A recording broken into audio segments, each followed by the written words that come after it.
This story takes place in an academy. There, Ian Precus is a regular student, enrolled in the Department of Swordsmanship, 3rd year. Meanwhile, his friend Celine Haster is enrolled in the Department of Knights, 2nd year.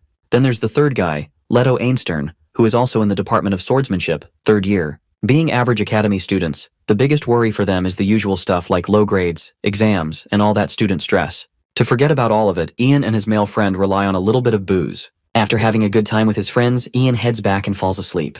As his slumber deepens, his mind drifts into the realm of dreams. There, he sees a battlefield littered with enemy corpses, and in the midst of it all stands a mysterious figure who oddly resembles Ian. The figure claims that Delphirem is coming and they must stop him. Ian finally wakes up when morning strikes. The name Delphirem lingers in his mind. He's heard this name in legends before. He decides not to think too much about it, and dismisses it as just a weird dream, because he drank too much the night before. That's when he suddenly notices a letter on his table that definitely wasn't there before. Another strange thing he notices is that the date on his calendar has changed. It's now 7 days ahead. He picks up the letter and starts reading it. From the handwriting, he can tell it's definitely written by a woman. Without even finishing the letter, Ian starts to imagine it's from some girl who has a crush on him. He might be late for class, but he's sure reading this letter will be worth it. However, after reading it, he realizes the only beautiful thing about it is the handwriting. While the sender did claim to be his fiancée, the contents of the letter are seemingly unusual. Everything written seems abstract. In the last page, he learns that the letter is from someone named Sophia, from the year 571 of the imperial calendar, on the 15th day of the month of the bow. The funny thing is that the dates on the letter don't match with the calendar, and another striking detail is the highlighted message at the end of the letter, which goes like, "If we don't protect the future, the world will perish." Annoyed, Ian crumbles the letter and tosses it into the trash, thinking it just a prank. As he walks through the crowd of students, he notices everyone is trying to avoid him, as if he's caught some contagious disease that only he can spread. They're murmuring under their breath and constantly giving him weird stares while keeping their distance. He also notices that, for some mysterious reason, he's now carrying an axe. Then he spots his friends, Leto and Celine. But even they quickly turn on their heels and start ignoring him. They act like they don't know him.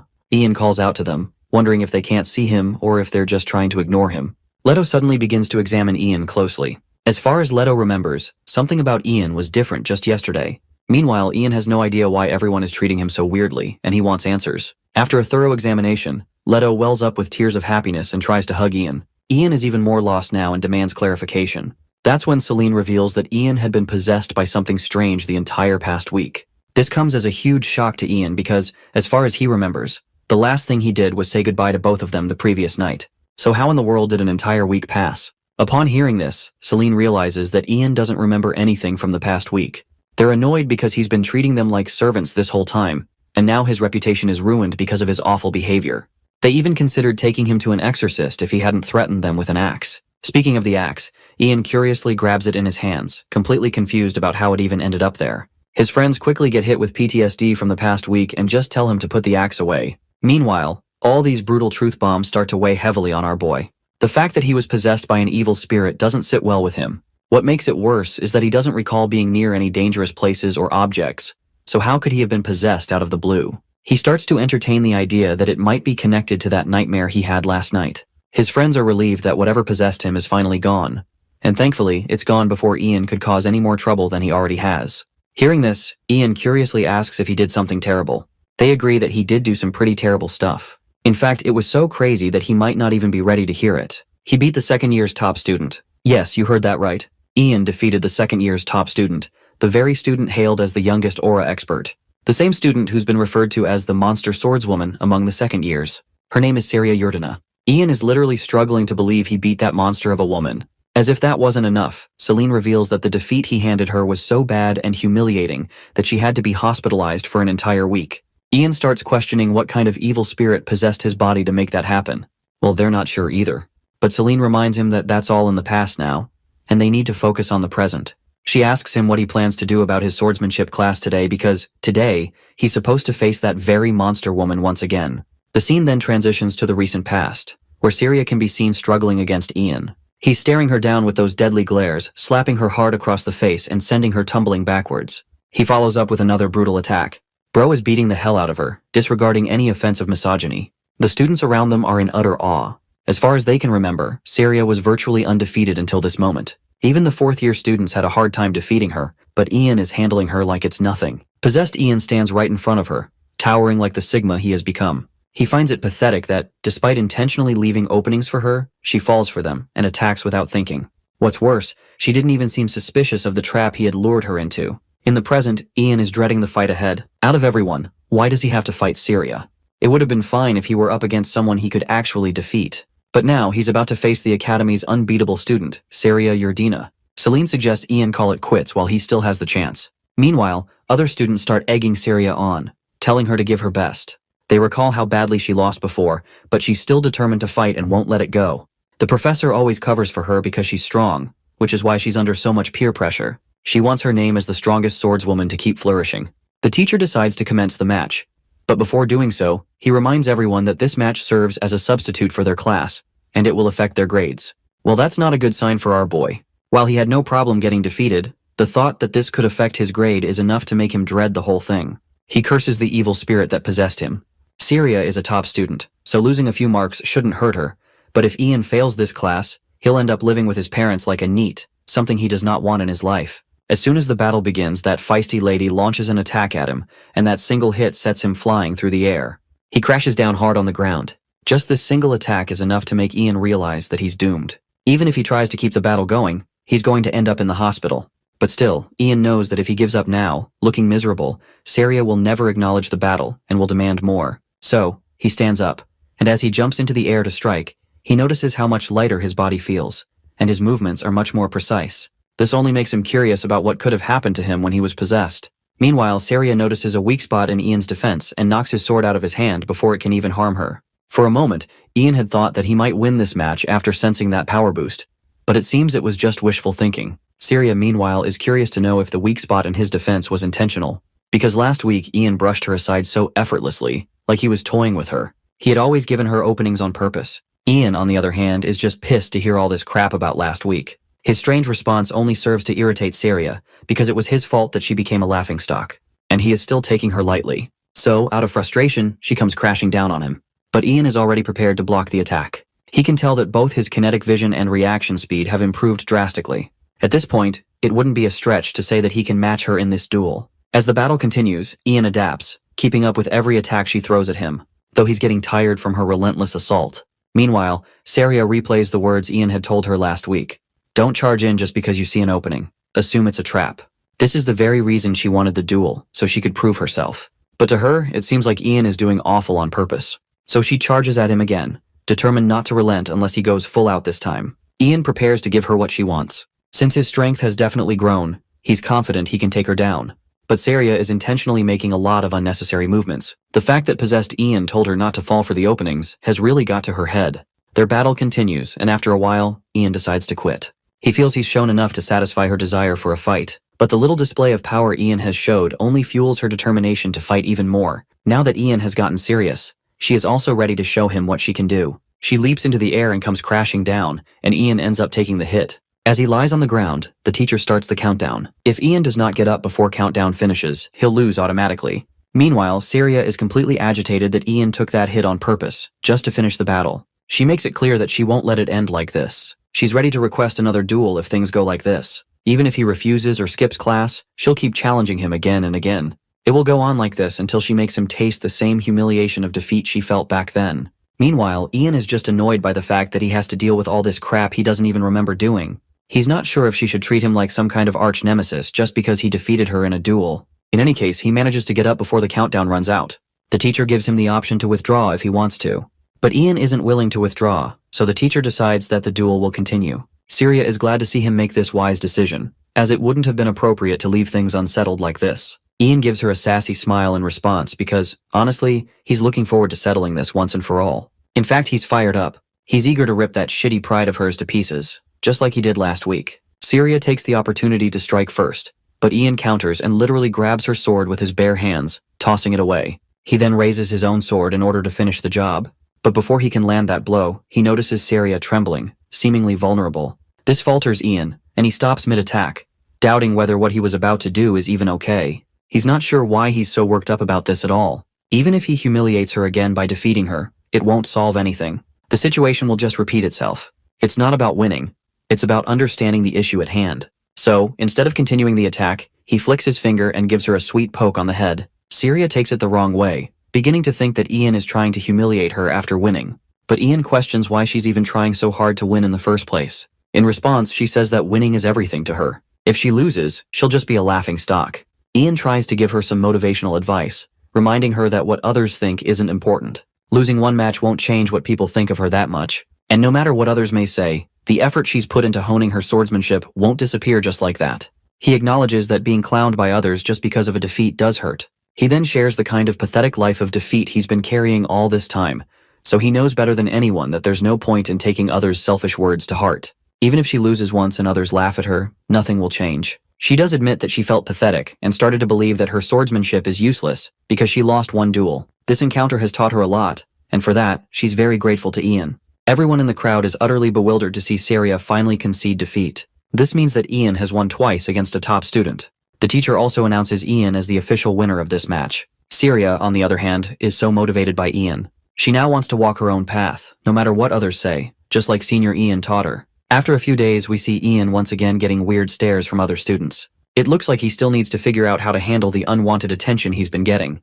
The students at the academy are still whispering and talking about him. They've now dubbed him a demon who not only defeated Saria in his first match, but also forced her to admit defeat. But Ian believes he hasn't earned this victory fairly. He only won because Saria didn't show what she's truly capable of. He didn't win because he's strong. While he admits that his aura detection and mana have drastically increased compared to before, it still does not change the fact that she is strong in her own regard. Though he is a bit curious what caused this little power-up he has gotten. He wants to know what happened in the past week that he can't seem to remember at all. His friends suddenly surround him, asking about his well-being. Well, he's good for the most part, but the only thing troubling him is what possessed him. His friends assure him that the saintess at the cathedral said he's fine, so they're sure that he's indeed fine. But Ian's not sure. With all the weird rumors circulating around the academy, he can't seem to feel good. But Celine believes that he should not give any attention to these stupid rumors. Not to mention the rumors aren't even bad. Before all this, he was looked down on as a low-ranking noble, but that's not the case now. It always pissed her off when they called him an unattractive runt. Furthermore, she's grateful that because of his antics, even the high-ranking nobles have stopped treating them badly, because they're scared Ian will crush them. Celine then brings up a fresh rumor circulating about him. Word has it that Saria has been following him around ever since that day. Ian then points his friend's attention to the other side, where they see Saria lurking behind a tree in a disguise that's too obvious. Celine is totally thrown off by the obvious disguise Saria is rocking with such confidence, as if it would fool anyone.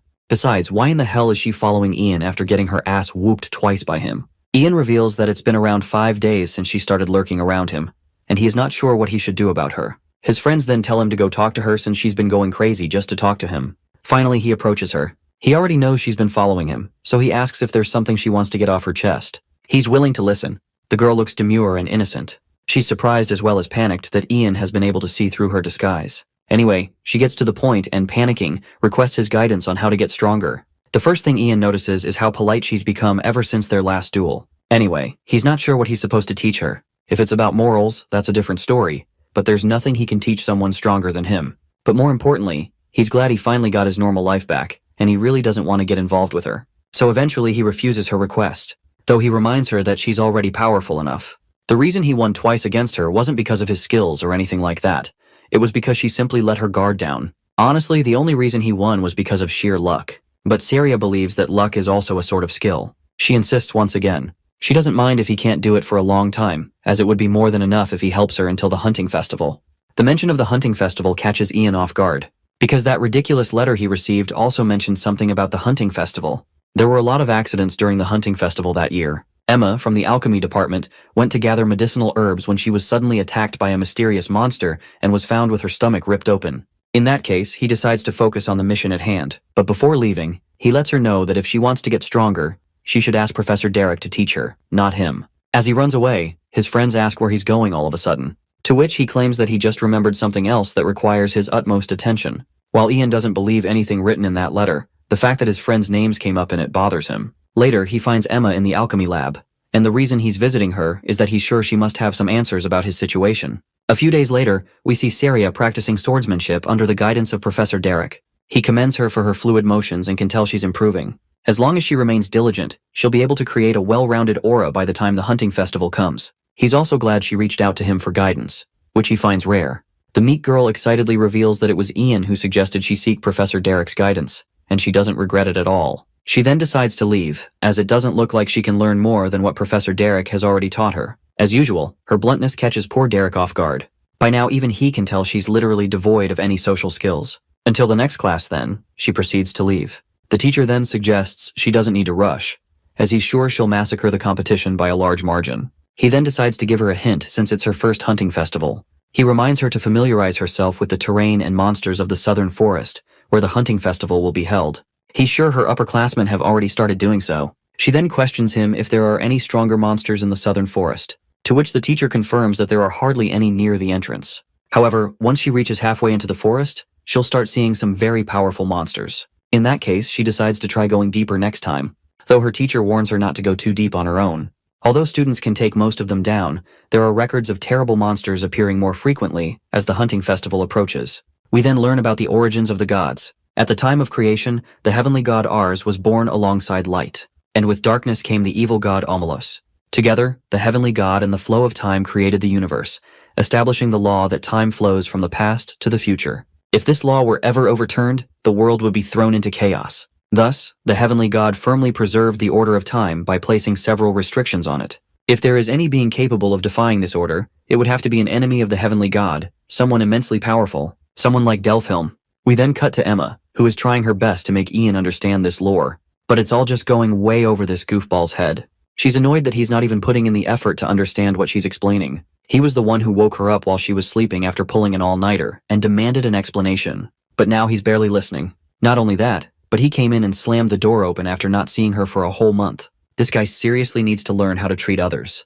But he tells her to cut him some slack as they're friends. Well, she doesn't believe this one-sided relationship can be called a friendship. He only comes around when he needs something. While it's true that he woke her up, he is not sure if he deserves this much criticism. He apologizes once again, but he really wants her to explain it to him a little more simply. Since he's apologizing, she decides to be a little lenient and promises to tell him the gist of it one more time. In simpler words, if he wants to go against time, he'll need immense strength. And there's only one being in this world that has this much power, and that being is Delphilm, the servant of the evil god. If this is what she says, he concludes that the letter he received must have been sent by Delphilm. While she didn't mean it that way, but they can consider the possibility that the letter was indeed sent by Delphilm. But she's not sure how a mythical being they're not even sure exists could have done that. In this case, Ian believes the evil god might be behind this. But then again, they can't confirm its existence either. In any case, it's impossible to get a letter from the future, so he should go back to his room and make sure he doesn't tell anyone about this, as she fears others might laugh at him for his ridiculousness. Ian makes a mental note of how harsh Emma is being, treating him like an idiot just because she said something ridiculous.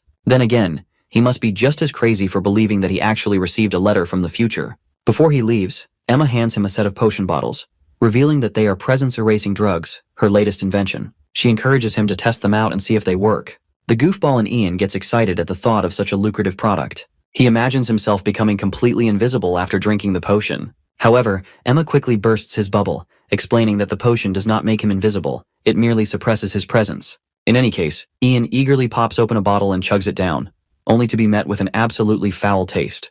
The stench alone makes him gag. Emma, on the other hand, is exasperated. Watching him recklessly drink such a valuable potion without a second thought, she gives him a well-deserved scolding. Despite the reprimand, Ian decides to test if the potion works. He asks Emma to close her eyes and try to sense him while he hides. She complies, shutting her eyes right away. However, Ian is met with a shocking realization. He cannot sense himself at all. It is as if he has become a ghost, without a body or presence. Just as he begins to feel smug, thinking this ability will give him the upper hand in the upcoming hunting festival, Emma immediately pinpoints his location. His excitement vanishes as she sighs in disappointment, lamenting that all her efforts were wasted. The potion had successfully concealed his presence, but his lingering body odor gave him away. She grumbles about not having considered body odor during her testing. After all, everyone has a unique scent they cannot detect on themselves. It simply had not occurred to her when she tested the potion on herself. Ian decides to take his leave, as he only came to check on Emma's well-being. Before departing, he promises to test the second potion bottle in the forest and report back to her. He also warns her not to go into the forest alone until after the hunting festival. If she needs to collect herbs or other materials, she should call him to accompany her. Lately, the monsters in the forest have been behaving strangely. Taking advantage of Ian's willingness, Emma invites him to tag along, seeing a perfect opportunity to put him to good use. Ian is also eager to help, so he agrees to tag along whenever she wants. As dusk turns to night, Ian returns to his dormitory. Ever since he read those strange letters foretelling Emma's death, he has felt an obligation to warn her. He can only hope she heeds his warning and stays out of the forest. Suddenly, Leto storms into the room, furious that Ian deserted his friends and ran away without even telling the reason. Seeing his friend, Ian immediately suspects that Leto is behind the prank, the one who planted those ominous letters on his desk. He interrogates Leto, demanding to know why he would do something so ridiculous. Because of those letters, even Emma laughed at him. While friendly pranks are one thing, mentioning Emma's death so casually is an extremely poor taste.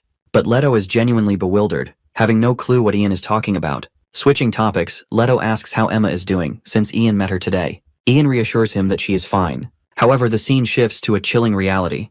Emma is not fine at all. She lies in the forest alone, her stomach brutally torn open. The next scene takes us to a cathedral, where Emma rests on a bed, undergoing healing from a saintess. Leto and Ian can also be seen praying for their friend's recovery. The saintess explains that Emma was found at the forest's entrance. According to the scouts, it was likely a monster attack. Since monsters rarely appear in that area, Emma must have let her guard down. Fortunately, drinking a potion that made her appear dead after being wounded saved her life. Ian, however, firmly believes that the saintess's divine power is what truly saved Emma.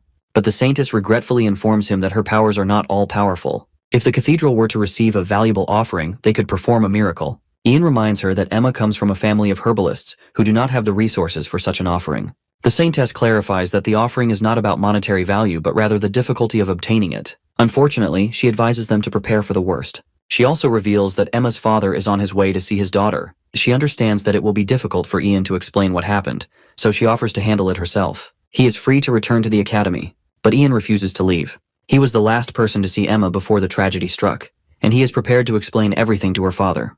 The saintess notices the remorse and regret weighing on Ian. So, she reassures him that he is not to blame for Emma's situation and wishes for his mental peace. Outside the infirmary, Leto throws a fit, questioning why a monster suddenly appeared at the forest's edge. If it had not, Emma would have been safe. At that moment, Emma's father arrives, tears streaming down his face. His disheveled appearance makes him look like a hobo straight coming out of the streets. Seeing Ian, he begs to see his daughter. But for sanitary reasons, even her father is not allowed in. Ian and Leto can do nothing but assure him that the priests are doing everything they can to save her. Ian then proceeds to offer the bottle of potion to the devastated father, the very bottle of potion Emma had given to him. He believes her father should be the one holding it. However, the meek father refuses to take it. Instead, he makes only one request of Ian. He wants them to save his daughter. This simple plea leaves Ian feeling deeply guilty. If he had taken the letter's warnings more seriously, he could have prevented this tragedy. He does not know if the letter is truly from the future or if what it says is entirely accurate. But he does know one thing. He cannot ignore it any longer. Determined, Ian resolves to find the person named Sepia, the one who sent the letter, and ensure that the events described never come to pass. The next day, he embarrasses himself when he asks Leto about a girl named Sepia. Leto bursts into laughter, teasing him for having a secret admirer. The idea that someone would fall for Ian is beyond his imagination. Ignoring the teasing, Ian insists that he just wants to ask her some questions. But Leto continues to poke fun, which earns him a well-placed punch. Moving on, Leto mentions that sepia is the name of a flower. Ian is already aware of this, which is why he is unsure if the name is real or fake. Leto considers the possibility that it might be a nickname. Since flower-related names are common in the north, the sender might be from that region. The mention of the north reminds Ian of the Yerdina family. Leto promises to ask around, but if the person is from the north, he has one person in mind, Saria Yerdina, a girl who just so happens to be a fan of Ian. Ian suspects the same. After all, the only noble family he knows in the snowy north is the Yerdinas. Saria suddenly appears before Ian,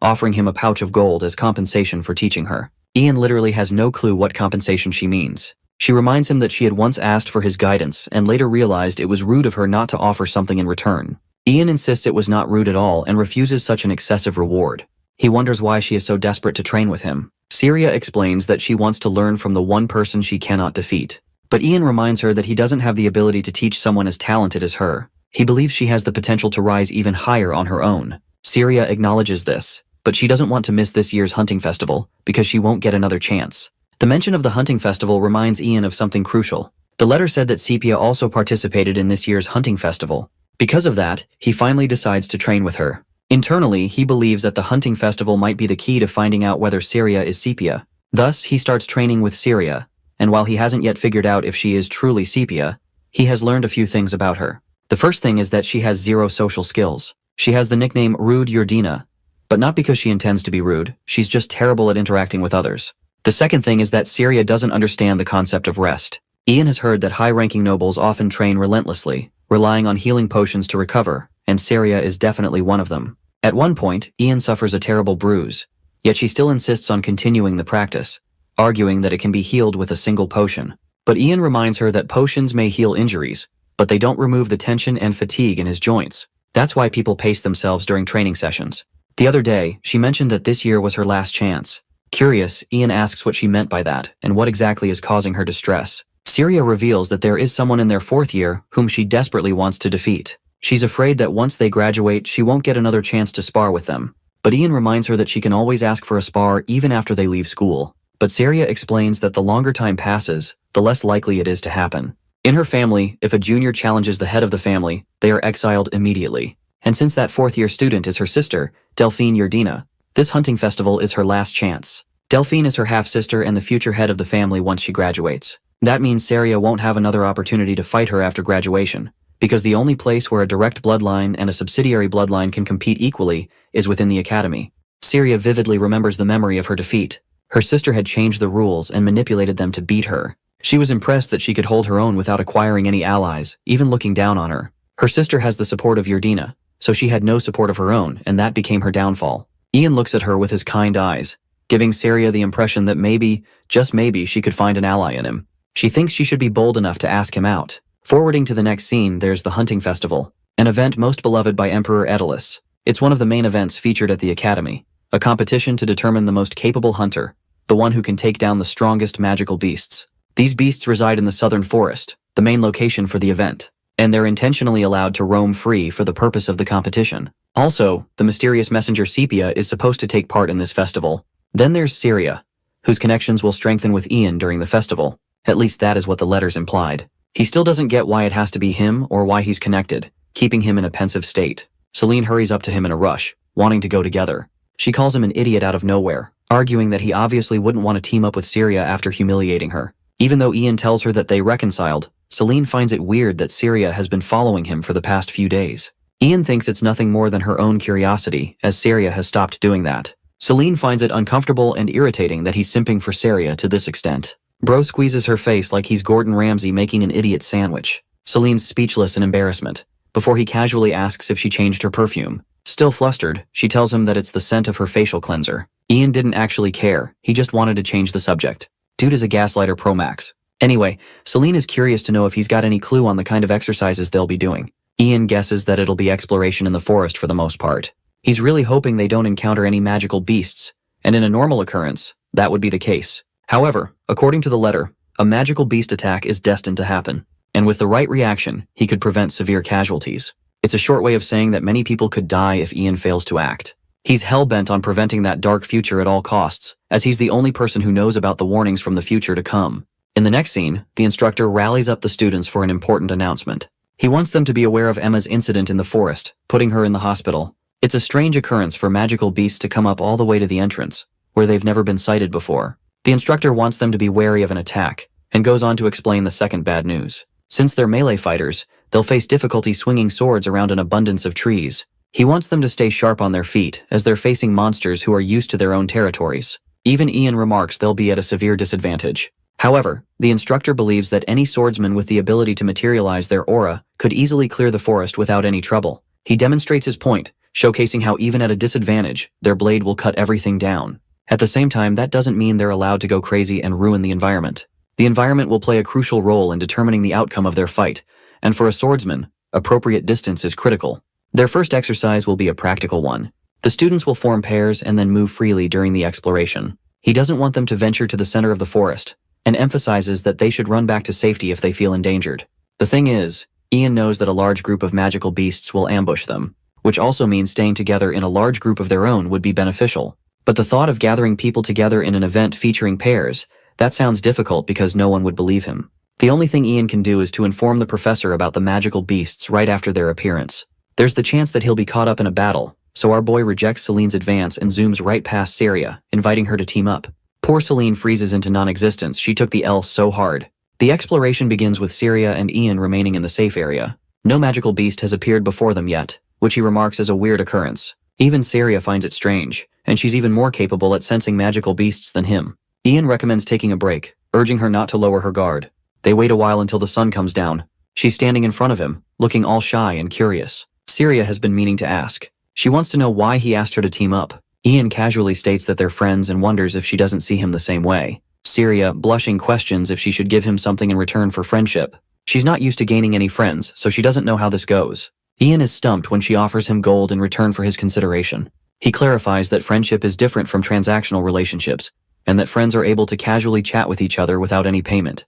They're supposed to share things with each other. Understanding this, Syria wants to ask him a rude question. Ian experiences a surprise when she inquires if he's doing all of this for Emma's sake. After all, they ventured way deep into this forest. She wonders if this is supposed to be a vengeful act against the magical beasts. He doesn't clarify. In fact, Ian erupts in anger, his whole body trembling with the memories of his dear friend.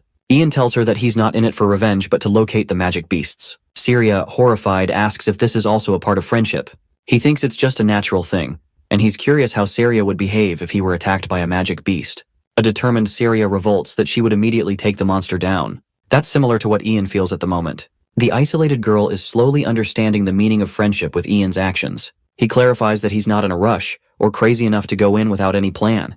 That's why he's prioritizing their safety. Ian suddenly hears something and instructs Syria to focus. At first she doesn't feel anything at all, but then it hits her. Just up ahead, nearly a dozen magical beasts are glaring at them with ominous eyes. With a number this large, the rest of the students are in imminent danger. Assessing their options, she grips her blade to prepare an attack. But Ian recommends against that, believing that these monsters pose trouble if they take them head-on. He thinks the best course of action is to inform the professor. Preparing themselves, they make a run for it, the horde of monsters following them from behind. Blitzing full speed, Ian knows that the creature is chasing them, but they can get away from the distance they're at. It's only a matter of time before they reach the professor. Well, not until Syria creates a damsel in distress moment for our protagonist. Of course, she fell and twisted her injured ankle. She thinks she should be okay and agrees to be left behind for it. But Ian isn't going anywhere. He certainly didn't expect this outcome to play out. The monsters are narrowing the distance, and it's only a matter of time. Ian tells Syria to run, a ridiculous instruction especially since she created trouble for him.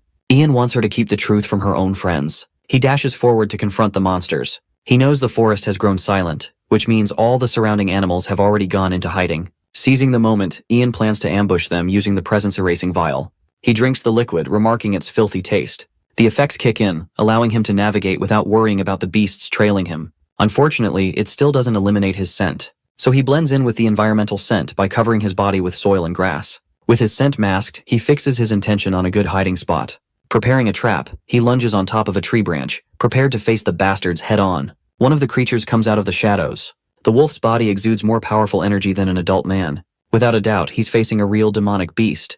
It's currently confused because the scent it followed disappeared right at this exact spot. Using this as his only chance, our boy jumps the beast with incredible speed, preparing his blade and piercing its head. Unfortunately, he was only able to stab the monster because his aura is far too weak to actually pierce it. Ian exerts the full weight and force of his body, doing whatever it takes to stab his blade into the monster's skull. Luckily, he manages to achieve his goal, marking the first kill. With how difficult just one of the beasts were, Ian wonders how many will he be able to take down on his own. Instead of lamenting his chances, he focuses on the mission at hand. He has to protect Syria no matter the cost, which is why he's ready to kill every last one of the monsters. Finding his next target, Ian senses that there are more demonic beasts in the surrounding area. They're split up trying to look for him. At least 5 of them are just nearby. In this situation, he thinks it's best to kill quickly before one of them can alert the rest of the pack. Ian forces his way and stabs multiple wolves one after the other. In his arduous struggle, he gets caught off guard and receives a brutal bite from one of the beasts. Ian perseveres. He can't even scream in pain because it will alert the rest. Dealing the killing blow, Ian uses his axe for yet another stab. He's just defeated a group of demonic beasts thanks to his axe helping him out. His senses have experienced growth ever since his body was possessed. In fact, his entire body moves much faster now. The possession ended up a good thing for him, no matter the purpose of the spirit. Bro is out here being possessed by Annabelle or some shit. Ian is pretty certain he can take care of the magical beasts now. Back to the rest of the group, Celine is pissed that he teamed up with Syria instead of her. She even accuses them of dating in their little team pair. Yeah, about that. Syria arrives panicking, explaining what happened. Instructor Derek is stunned to hear that Ian stayed behind to face the monsters all on his own. He wants Syria to wait and bolts ahead to take care of the beasts. Syria collapses to her knees before falling unconscious, hoping Ian to be safe. Returning the perspective to our boy, he's hiding amongst the wolf corpses. One of them approaches their dead bodies, allowing Ian to ambush him with a blade to its neck. The creature is at once killed, but exhaustion is slowly getting to him. 2 more of these angry bastards have just arrived, and this time, he doesn't have any traps to ambush them with. Ian is exhausted, his body covered with the blood of the monsters he just slayed. He readies his axe, welcoming the challenge instead of backing down, his gold eyes radiating confidence. The two wolves jump him together, even faster than the other magical beasts he faced. Still, Ian has gotten used to their movement at this point. He thought it would be tough to take more than one of them in a fight, but right now, he thinks he's got a chance. Our boy goes for a double cross slash, hitting both creatures with an array of attacks. He wins yet again, vowing to kill every last one of these monsters. Ian's body is taking a hit, and he was pretty certain to have killed most of the creatures by now. However, he can clearly sense one more approach. This one, for some reason, isn't drawing near. He assumes that the creature must have prepared a trap for him, a smart little fellow. However, Ian doesn't intend to fight the creature if that's the case. Suddenly, a foul smell attracts his attention. The realization dawned on him. He could never forget this smell after all. It's the smell of alchemy that came from his classroom. Correcting himself, Ian believes it's the smell of the potion from Emma's workshop. His hands tremble to hold his blade. He slowly realizes that this bastard was the one responsible for attacking Emma. The magical beast still has a piece of Emma's robe stuck in its mouth. Pointing his blade at the creature, he demands the monster to come near and die. The magical beast throws the fabric on his blade, provoking Ian even more. The creature circles him, as if it is confident of its victory. It's as if it wants to slaughter Ian like he did with the other magical beasts. Of course, Ian isn't planning on quitting so easily. He understands that this guy is a high-ranking magical beast among the rest. One small mistake could be the end of him, so he tests his chances. But before he's able to make the first move, the wolf speedily dashes in, tackling Ian with a body slam and sending him crashing. Its speed is a clear problem, as it is difficult to react in time. The magical beast goes in for another attack. This time Ian counters by throwing his blade inside the beast's mouth. Using this as an opportunity for an opening, Ian lunges on his descent, prepared to hit the creature with his axe. The full swing of the axe strikes against the creature's body, but its skin is so thick that it sends the axe flying from the recoil. The magic beast goes on the offense, forcing Ian to block its attack and collect his axe. The creature leaps away, only having endured a small scratch on its nose. Ian's commentary is hilarious. He can't believe that this wolf fucker is doing backflips so casually. He even entertains the idea of sending this one to the circus. Ian notices that his blade shattered the wolf's teeth, which means biting him is out of the question now. Still, the wolf has more than enough attacks for him to worry about. Then, he's also got to worry about his own body's endurance. Another high-speed attack could be the end of him. Ian dodges again, forcing the wolf to use its claw. He ducks it, realizing that he's outclassed in stamina and speed in this fight. Ian forces a counter, but it's not enough to kill the creature, let alone pierce its skin. Things are looking bad. Really bad. He thinks it's only right to finish the monster while it's still cocky. Ian decides to use one last weapon up his sleeve, something he had been holding himself from using because of the risk involved. The wolf fires an enormous energy blast, shoving him to the tree. Ian's in a serious pinch. The magical beast is about to finish him off with its sharp claw. Ian is in a daze, but let's recap a few moments prior. He knows the monster is merely trying to play with its prey. It only ripped Emma's abdomen open to toy around. For a second, it seems like Ian's body is cut open by the wolf's claw. But that's not what happened at all. He anticipated this moment and plunged his blade at the right angle. Pretending to be weak, he could easily target the creature's guts, hitting him where it was weakest. Ian taunts the beast for thinking it could play with him so easily. And now, he's the one exacting revenge, slicing the creature's guts out instead. His blade powerfully slashes across the monster's body. The fight ends at last. The beast failed when it toyed with Ian, thinking that he would be just as weak as Emma. Its arrogance led to its gruesome death. Ian, in his anger, deals yet another blow in Emma's name, hoping for the monster to remember this pain well. Anyway, Instructor Derek is speedily rushing his way into the forest, hoping for Ian to be safe. He arrives right at the moment where Ian delivered his final blow. Just ahead, Derek is shocked to see the dead bodies of the monsters before him. He can sense Ian's presence nearby. Celine catches up with the professor along with the rest of the students. Unfortunately, Ian is nowhere to be found, causing them worry. Derek thinks they'll be able to uncover his location if they follow the path ahead. Finally, they come to discover Ian, sitting on the ground, using the wolf's dead body as a cushion. He's out here panting his heart out, mocking his friends for arriving a bit too late. His consciousness fades as he utters his teacher's name. The next thing he recalls is waking up in the temple. The saintess informed him what happened. His instructor carried him all the way back after his fight with the magical beasts. His recovery will take a while, but he's glad he didn't sustain serious injuries. He was able to avenge Emma by the end, but it still won't be enough to help his friend recover from her coma. Also, the magical beast he fought was a young and immature one for its size. If only it had been more mature, it never would have fooled around with Ian. His friend is upset that he's having to think about all the things in the hospital. Ian just wants the fool to leave, as he's nothing more than a patient right now. His friend thinks he's a moron for risking his damn life to protect Syria. Also, he had Emma's potion protecting him at the time. But his friend thinks a more useful approach would have been to allow Syria to drink the potion, and then make her hide on top of the tree. This would allow him to reach the professor in time, and nothing would be wasted. It's freaking hilarious because this is actually a solid plan, and our boy basically does an oopsie I forgot.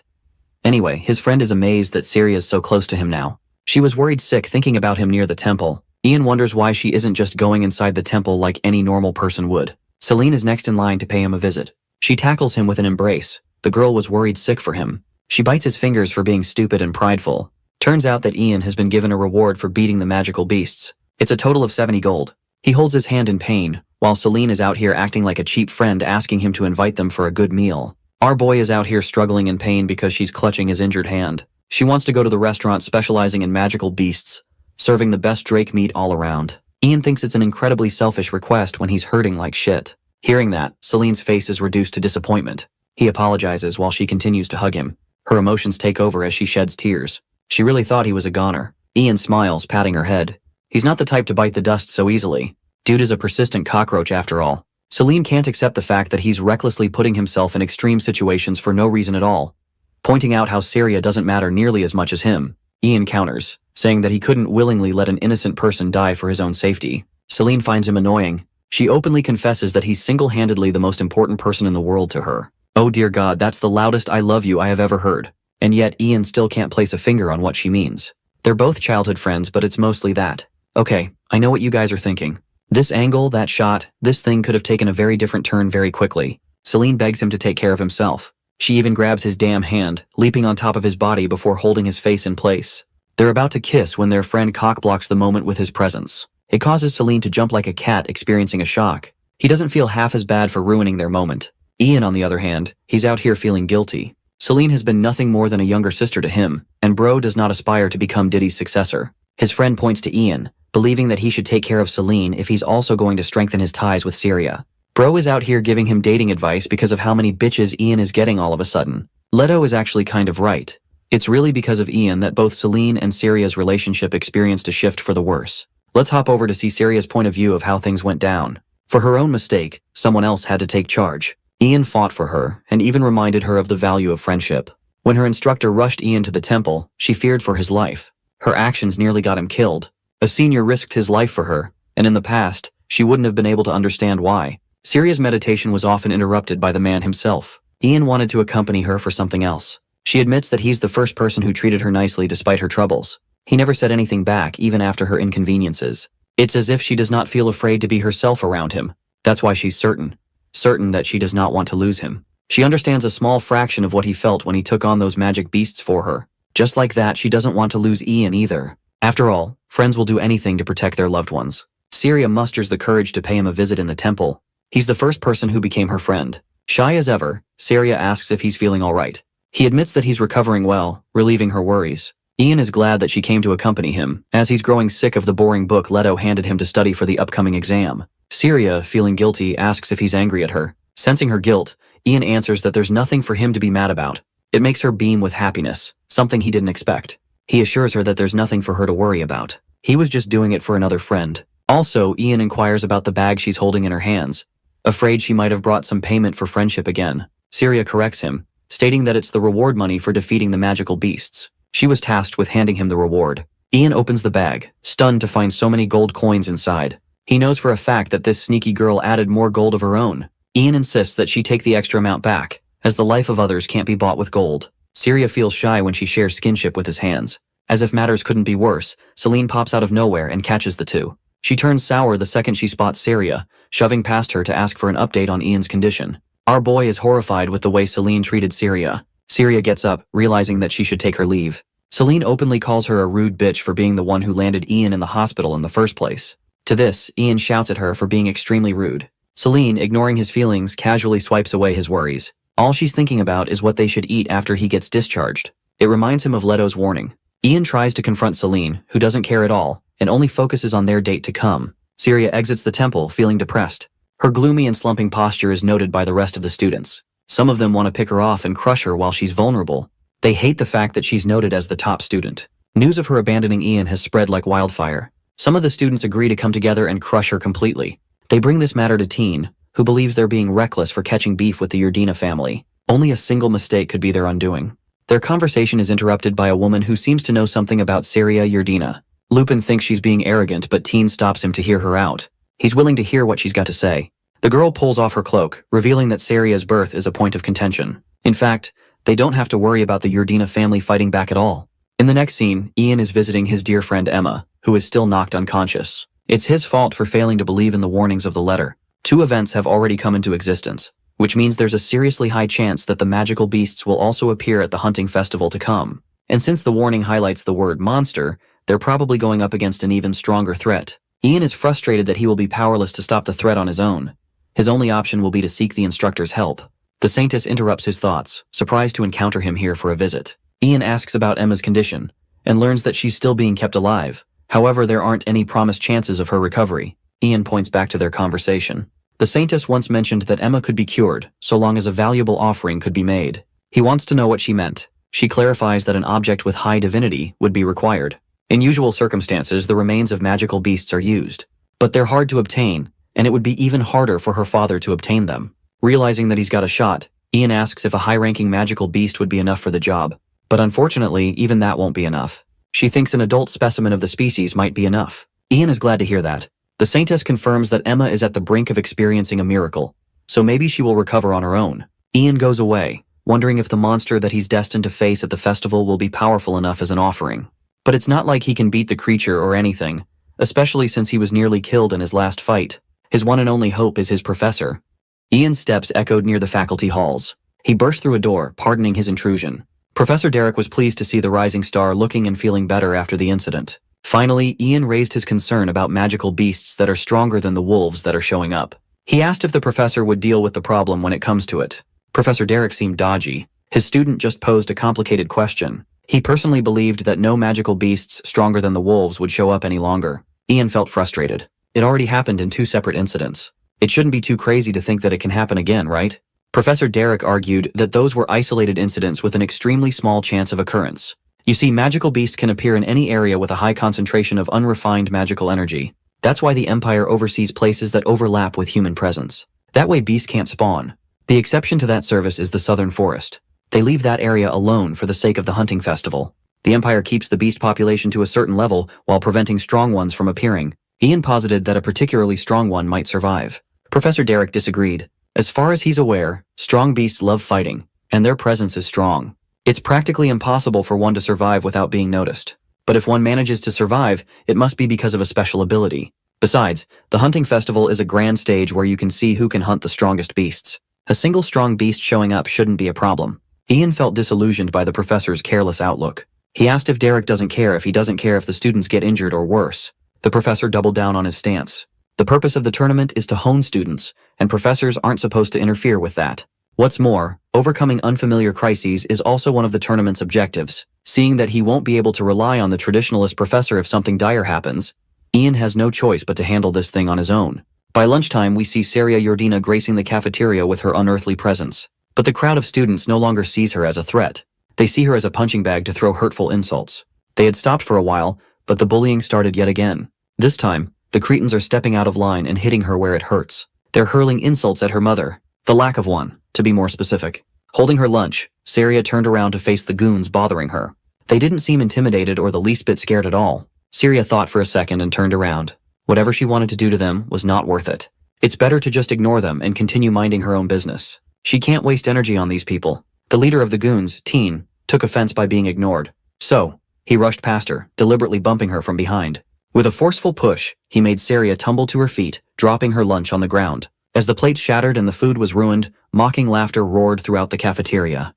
The young lady of Yordina family had never felt so frustrated and humiliated before. While she was experiencing Korean manhwa levels of bullying, our MC is practically beaming with a huge smile after having real meals instead of hospital food. Ian happened to pass by some students gossiping about what happened in the cafeteria. When he heard the Yordina family mentioned, his ears perked up to listen more. Some NPC nobles dismissed Saria's backing since they heard from someone else that her mother came from the lower class, making her a disgrace to the Yordinas. Unknowingly, the cocky NPC blurted that the only one who can defend Saria is that Ian Purkis guy. When cocky NPC turned around, the man he's been gossiping about appeared before his eyes. Ian just stood there menacingly, not uttering a word, while shooting a deadly glare at the gossiper. He demanded clarification on what the NPCs were talking about just now. Cocky Bullcut tried to change the subject, hoping to slither his way out of the situation.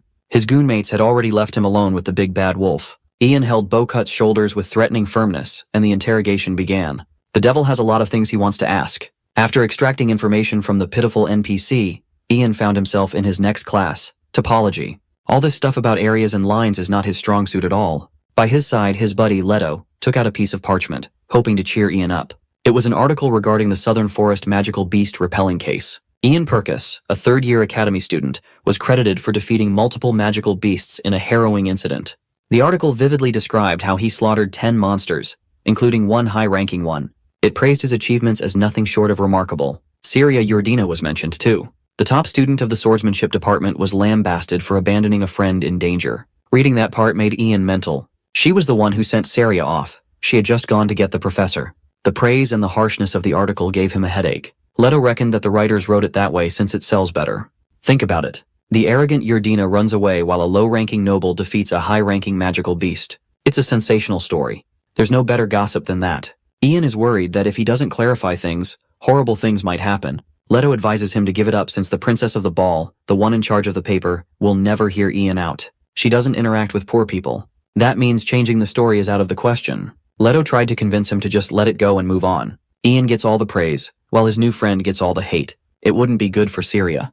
Compounded with the bad rumors about her spreading lately, it's looking worse and worse. Ian consulted with Leto about the cafeteria incident where teen insulted Syria, giving the others the courage to pile on the harassment against the poor girl. Ian scolded a few gossip mongers earlier.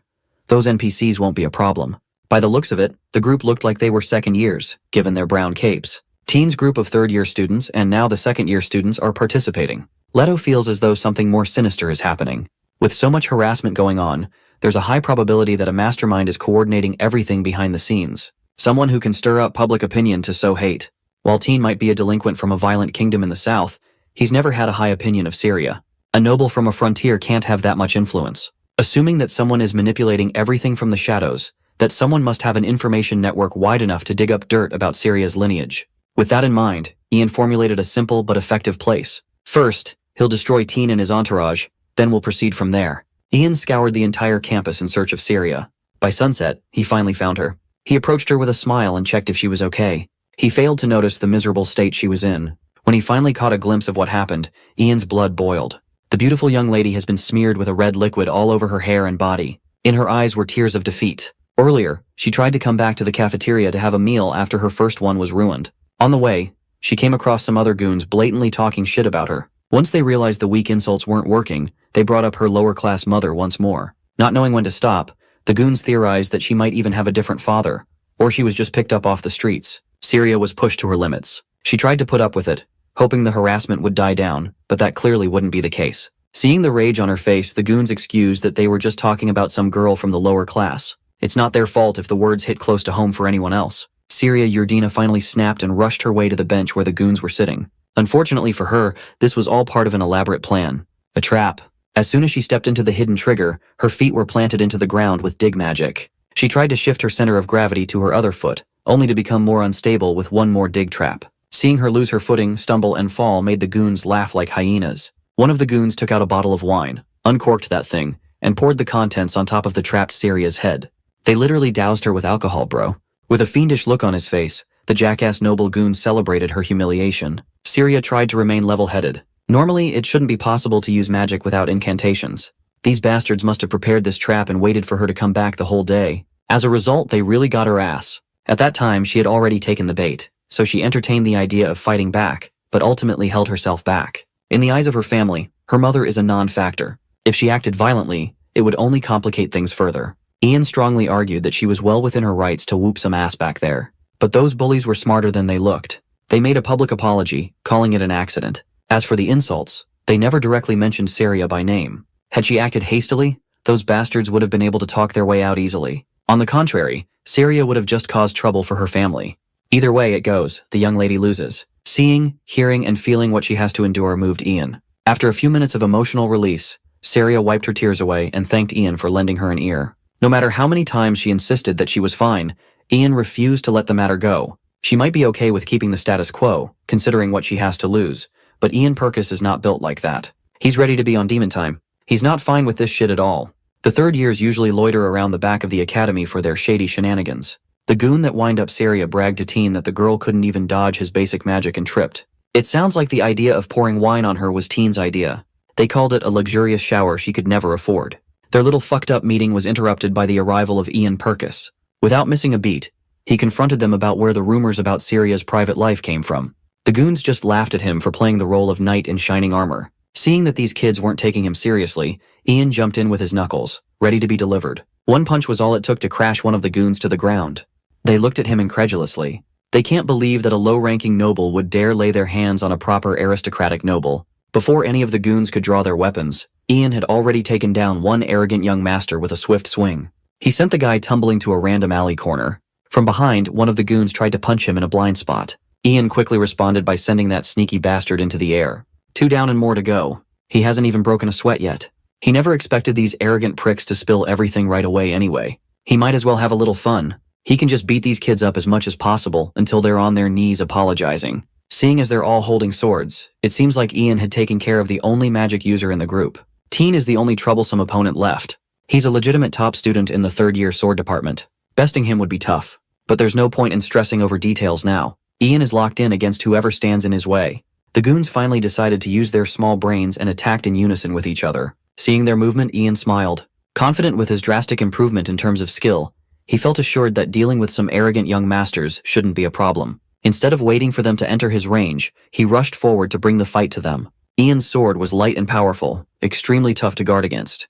The first unfortunate soul he attacked tried to hold his ground but slowly lost by sheer force. With one massive swing, he knocked the enemy's blade away while nearly beheading the bastard. With one more down, there are just 2 more to go. Suddenly, Ian felt a sudden pang of pain in his back. Turning around, he saw the other goons attacking him from the rear. With a coordinated effort, the 2 took to the skies and aimed for a single target. Ian was forced to be on the defensive end, making sure to stop the 2 swords from ripping him apart. He gritted his teeth, hoping that he could outmuscle 2 people at once. With perfect timing, he managed to sneak in another slash to drive the goons away. Upon creating some space between them, Ian slashed once more with passion. It landed on a goon's temple, factory resetting that fool. Like a wild animal, Ian pressed the attack on the last trash mob left in the way. He sped up barehanded only to sneakily pull out the mysterious hatchet hidden underneath his uniform. As soon as the coddled NPC noble felt his bloodlust and incoming harm, the bastard was cooked. After a minute of close calls, the trash mobs were cleared. Now the only one left is their boss, the infamous Teen Atri. While drawing his great sword, Teen asked how Ian managed to improve his skills so greatly in such a short time.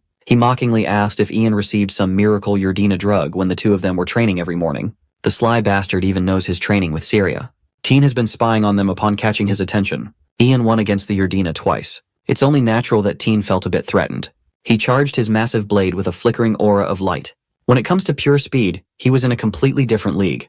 The weight behind that great sword pushed Ian a few paces back. Teen wasn't done yet. Seeing that he's got the upper hand, he pressed further. With one swift upward slash, he nearly cut Ian down. Teen laughed. By the looks of it, he was worried for nothing. Ian's skills might have improved, but his magic hasn't. Ian knew how true that was better than anyone. Even if he can read and react to Teen's moves, that guy's potent magic sword is too much. Still, Ian has to find a way to win somehow. With his inferior magic power, Ian is no match against this bastard in a head-to-head match. Every movement and attack just steer the pendulum more and more toward Teen's supremacy. His wild light aura was equally destructive and quick. Defending against such heavy attacks is slowly taking its toll on Ian. No matter what he tries, he just can't seem to bridge the gap between them. Teen praised him for his toughness. It's not every day that he gets to fight an opponent who can last this long. Unfortunately for Ian, he can't just win by running around. Even though he was clearly on the back foot, he still had the energy to promise that Teen's damned mouth would be shut after they were done. Teen claimed that if Ian could really do that, he would admit his defeat like a man.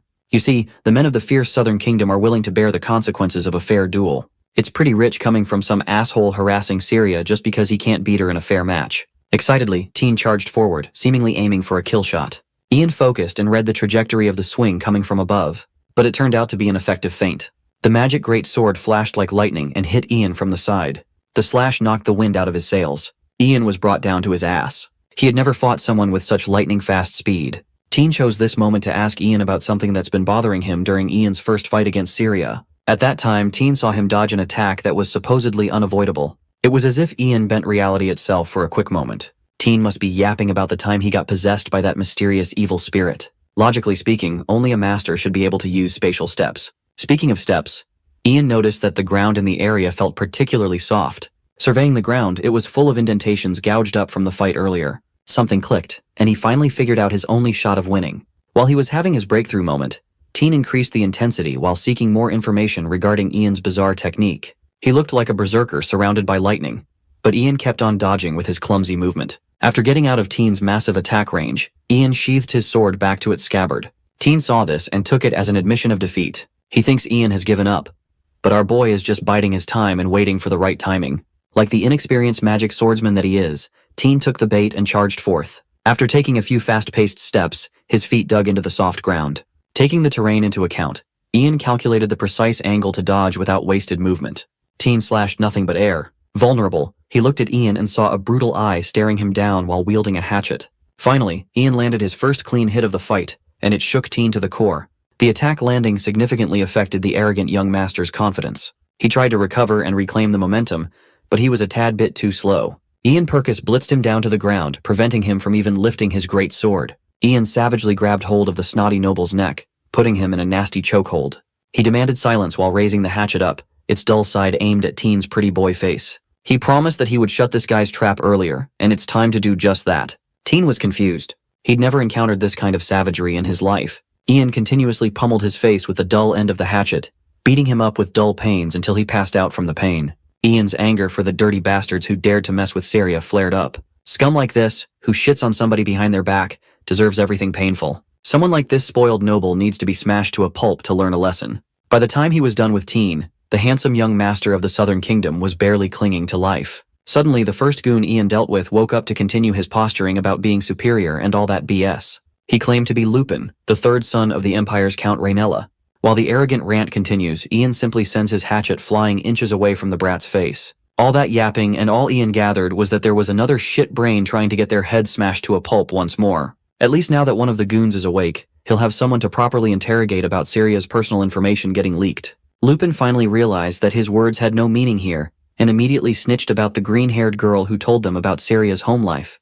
They have no idea who that girl is or what her angle is, but that striking green hair stands out. Lupin swore that they had learned everything about Saria's mother from that mysterious girl, and he didn't know anything else. He swore that this was all he had, hoping that Ian wouldn't brutally knock him to the dirt like the others. It might not be much, but Ian still has a clue. In any case, he urged Lupin to carve this event into his skull. Next time there won't be any warnings. After dealing with the delinquent third years, Saria should regain some sort of normalcy in her life again. Now that bastards know that if they try something nasty again, some crazy lunatic will hunt them to the ends of the world. And for the scumbag who's spreading the word about Saria's past, Ian vowed to find and crush them. A day later, the students of the swordsmanship department honed their skills by sparring with one another in class. While everyone was focused on their spars, Saria could not help but worry about Ian. She feels that he might have acted out of anger yesterday. She doesn't want that. No matter what happens, she doesn't want to drag someone she cares about in her own issues. Her thoughts were disrupted by yet another disrespectful dig at her. Some girls called her an orphan and laughed at her face when she glared at them. Instead of feeling fear and standing down, the witches continued harassing Saria. They mocked her, saying that she couldn't even cry to her mommy if she wanted to. For the past few days, she's been taking every blow to the chin. She doesn't want to cause trouble for her family, but a person can only endure for so long. With a sword in hand, she struggled to control herself lest she let go and slaughter these talentless NPCs. Seeing the ferocious look in her eyes, the witches continued to add fuel to the fire. They jest that if she attacks, that must be because of improper upbringing. The two would have continued hurling hurtful insults if it hadn't been for a surprising and commanding voice telling them to stop. Behind them appeared Teen Atri. His face was full of bandages covering up all the injuries that Ian had inflicted. He told the witches to back off and leave if they didn't want to end up like him. The witches immediately folded upon seeing a top student exuding pressure. The girls tried to excuse their way out of trouble, but Teen refused to let them go. He's familiar with their game. He used the same strategies after all. He announced that Ian Purkis gave him the business without giving them a chance to explain themselves. His whole squad showed up with various injuries and unsightly wounds, striking fear into every student's heart. The witches trembled, thinking that they might suffer the same fate. Teen and his entire beaten entourage walked up to Saria with solemn expressions. Surprisingly, the entire gang bowed down to Saria and apologized for their immature actions. Teen promised to never bother her again. Saria was taken aback. These boys could have spared themselves the embarrassment and done this privately, yet they chose the most public apology there is, making the matter a bigger deal than it should be. Teen slyly looked up and explained that they were deliberately making a big scene out of this shit. If vague rumors were to spread around, his group would be the ones getting mocked for getting trashed. It's better to leave an impression that Ian is just a crazy and powerful swordsman that'll fuck everyone up. To be completely honest, Teen still doesn't like Syria. He finds her rude, but what's more annoying is the gap in skill between them, not to mention powerful backers. However, he's willing to recognize that finding good allies is also a skill in this world. Before taking his leave, Teen urged Syria to tell Ian about this apology so he could get the lunatic off his back for good. Syria thought Teen was just a cruel brute, but he's a lot cleverer than she thought. Once the third-year delinquents exited, the two witches who were trying to get under Syria's skin followed suit and bowed with an apology, swearing to never mock her ever again. Syria thought of a world where she was alone. She would have simply kept enduring the mockery and cruelty, thinking there was nothing she could do but take it all in. She was glad that Ian had helped her out. She also recognized that she couldn't keep relying on his help for her issues. She steeled her resolve to handle things properly on her own next time. While classes are still ongoing in the rest of the academy, Mr. Ian Purkis is spending his time in the infirmary. The Saintess was not pleased with him becoming a regular in the infirmary at all. More importantly, she heard that this kid beat up 8 people yesterday. Saintess is at her wit's end. She helped Ian out because of his reasons. But if it weren't for them, the Ranellas would have made a big deal out of everything. Ian cannot understand a single thing she is implying. He asked who the Ranellas were, and she answered that they were a Count family. That bastard Lupin was their third son. While it seems like Lupin complied, Ian made a mental note to keep tabs on the kid, just in case he's scheming something for revenge. Still, he might have moved too hastily yesterday. He didn't consider bigger noble families exercising pressure on his family. Thankfully, after hearing his side of the story, the Saintess took his side. She firmly believes that the heavens protect the righteous. There's also the favor she owed her from last time. Hearing the mention of favor confused him again. The Saintess gauged that he might not remember what he did that time and asserted that it was no big deal. Another puzzling thing was the name she called Ian by Emmanuel. Once he was left alone, Ian quietly deliberated. The Saintess must be talking about the time when he was possessed by that damned evil spirit. Perhaps it's time to figure out what the hell he was up to that week. The Saintess is a seraphic being that he never would have met outside the academy by normal means. There must be something more she is hiding. Just how big of a favor she owed the evil spirit to go out of her way to heal him time and time again. Ian's solitude was short-lived. The door creaked open, and Celine craned her face inside, her expression lighting up as soon as she saw Ian's face. She immediately jumped to his lap while checking on his injuries. The injuries that she's aggravating by being so energetically charged. Then she flipped into jealous mode, asking Ian why he cared so much about that rude Yerdina bitch. He simply shut her annoying rant down by saying that she would have done the same thing for Celine. He promised to protect her after all. Knowing that he remembered a silly promise from years ago calmed Celine down. Ian is not the type to forget those kinds of promises. But he's the type to get possessed by an evil spirit and blackout for a week. He remembered how the high-ranking nobles set their eyes on her family's territory. As a part of their scheme, the nobles targeted Celine's uncle. When Ian saw her, his best friend, crying in the flower garden, he decided that he would protect her from everything the world throws their way. Hearing his reassuring words, Celine wrapped her arms around Ian, clinging to him tightly. Of course, Ian, the airhead, had to ruin the mood by telling her that she's like a little sister he wants to protect. Celine's fantasy crumbled upon hearing that she was nothing more than a little sis. Annoyed, she stepped on Ian's toes with force. She violently lectured her about the sanctity of the intimate moment he just ruined. Being the airhead that he is, Ian doesn't even know what he said or did wrong. Celine finally gave up. There's just no point in explaining feelings to an idiot like this guy. Changing the subject, she jumped on board to deal with the Yerdina issue as soon as possible. If they can resolve that thing, she thinks Ian's interest in the girl should fade. The bad-mouthing part isn't new for Syria. But now people are saying mean things to her out in the open and even in front of her. It's not even limited to people holding a grudge against her. Most of the harassers have never even had a real connection with her. Most of the culprits are high-ranking nobles with fairly large networks. Leto laid it out the same way. Ian asked if Celine had any idea as to who was running the show from the shadows. All they can do is narrow down the suspect list. First, it can't be a second year. They're more of an army of bullies without a figurehead. It seemed like Teen's group of third-year students was leading the charge. They weren't the masterminds. That would leave the first and fourth years. It's simple to rule out the first years since they have hardly any contact with Syria. By process of elimination, there's a high chance that the main culprit is a fourth-year student. At this time, Leto's wide nobility network would be perfect to conduct an investigation. They are looking for a fourth-year student who's a high-ranking noble. There's also that green-haired source that Lupin mentioned. Those parameters narrow down the selection by quite a bit. All that's left to do is find and punish the mastermind.